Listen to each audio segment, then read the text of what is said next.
Alors ici, on a un problème de minimisation. La fonction objective ici, elle vaut...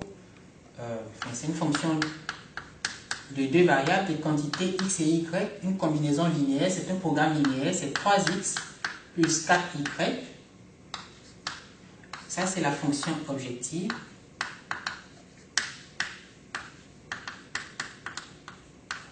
On peut la regarder comme une fonction de coût, puisqu'il s'agit ici de minimiser quelque chose. Donc, c'est probablement pour une entreprise sa fonction de coût total de production ou de coût total de transport.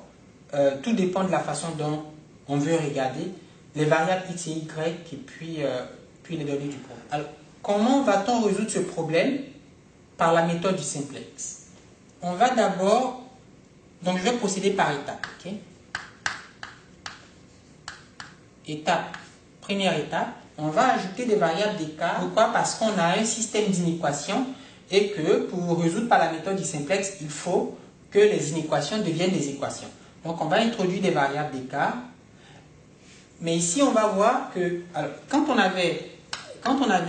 si on avait 2x plus 3y inférieur ou égal à 8, alors on dirait 2x plus 3y plus E1, c'est-à-dire plus un déficit, quelque chose qui manque, égal à 8. D'accord, il n'y a pas de problème. Par contre, si on nous dit qu'on a supérieur ou égal à 8, on est obligé de penser qu'ici, les variables d'écart ne sont pas des variables de déficit, mais ce sont des variables de surplus. Donc, il y a un surplus, il faut retrancher de 2x plus 3y le surplus. Donc, au lieu de mettre plus, je vais mettre moins afin d'obtenir la valeur 8. Okay? Donc, c'est la différence. Si on a inférieur ou égal, on met plus. Si on a supérieur ou égal, on met moins. Et je pense qu'on n'a pas besoin de trop réfléchir pour savoir ça. Ici, on a les supérieurs ou égal. Donc, les variables, ce sont des variables de surplus. Et par conséquent, donc je vais mettre ici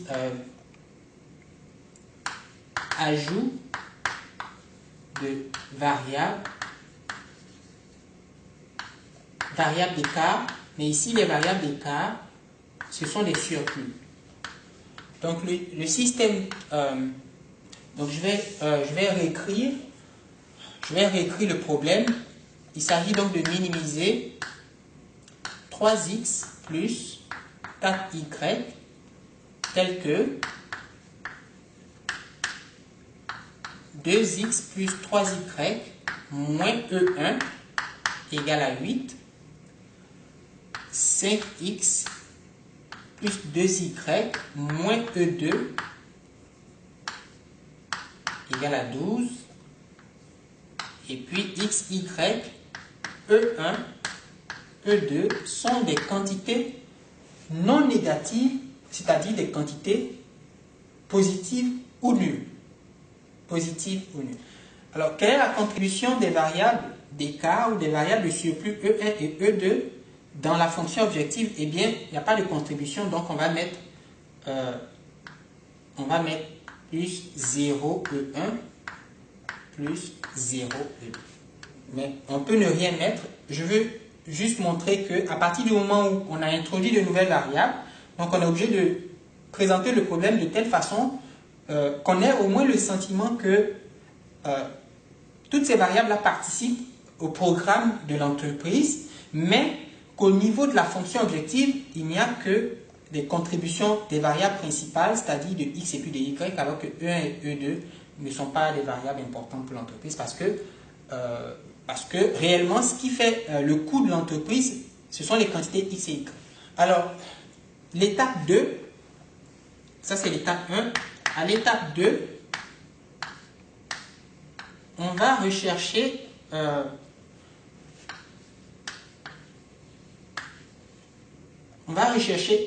une solution initiale. Okay? Recherche d'une solution initiale. Ça revient aussi à chercher une base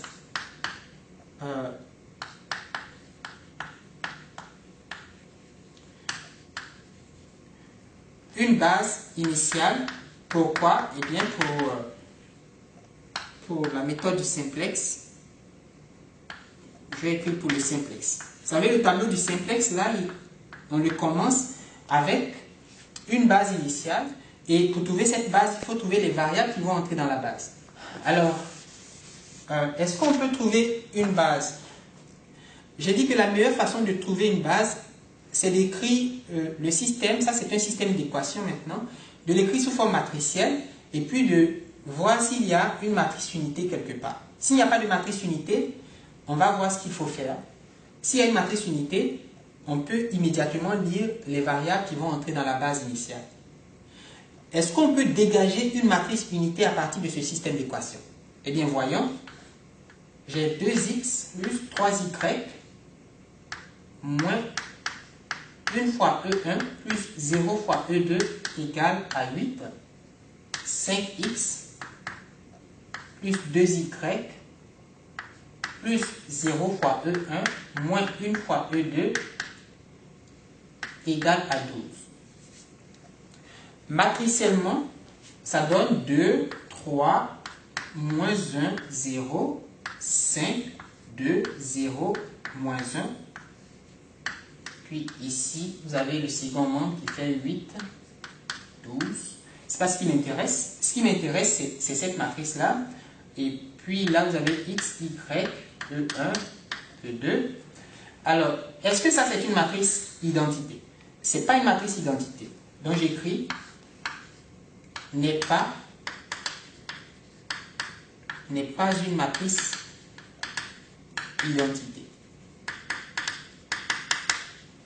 Qu'est-ce que ça veut dire? Parce que vous avez ici moins, et puis ici vous avez moins, donc ce n'est pas une matrice identité.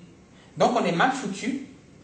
On est mal foutu parce que jusque-là, les problèmes qu'on avait traités, c'était très facile de trouver une base initiale, et la base initiale, elle était formée des variables d'écart. Mais ici, on ne peut pas prendre les variables d'écart comme faisant partie de la base initiale parce qu'on ne retrouve pas une matrice unité. Ça, ce n'est pas la première colonne d'une matrice unité. Ça, ce n'est pas la deuxième colonne d'une matrice unité. Donc, on est vraiment perdu. On est perdu. Qu'est-ce qu'il faut faire? Comment faire pour trouver une solution initiale? C'est-à-dire, comment faire pour déclencher l'algorithme du simplex pour un problème de minimisation, un problème comme celui-là, un problème pour lequel on est incapable de trouver a priori, disons, une base initiale. Alors, on va introduire de nouvelles variables. Donc ça, c'est à l'étape 3. Donc, à l'étape 2, on n'a pas pu trouver une base initiale ou une solution initiale évidente. Donc, je passe à l'étape 3. Qu'est-ce qu'on va faire? On va introduire ce qu'on va appeler des variables artificielles. Donc, introduire des variables artificielles. Ça veut dire quoi? Ça veut dire, regardez ce que je vais faire. Je dis, cette équation-là, je vais ajouter quelque chose, et ce quelque chose, je vais l'appeler, bon ici j'ai mis E1, E2, on peut appeler U1, U2 si vous voulez. Donc 2x plus 3y moins E1 plus U1 égale à 8. Et puis 5x plus 2y moins E2 plus U2 égale à 12. Ces deux variables-là sont des variables artificielles. Je les ai tirées de nulle part. Elles n'ont, pour ainsi dire, aucune signification pour l'entreprise, disons pour le problème qu'on veut résoudre. C'était un problème concret. Comment se fait-il que, bon, là on m'a donné des inéquations, les variables E1 et E2, je peux leur donner un sens, je peux leur donner une signification, je les ai appelées des variables d'écart, des variables de surplus. Et on peut comprendre pourquoi est-ce que ce sont des variables de surplus, parce que lui il est plus grand que lui, ou lui il doit être plus grand que lui, donc lui moins lui est positif, donc il y a un surplus.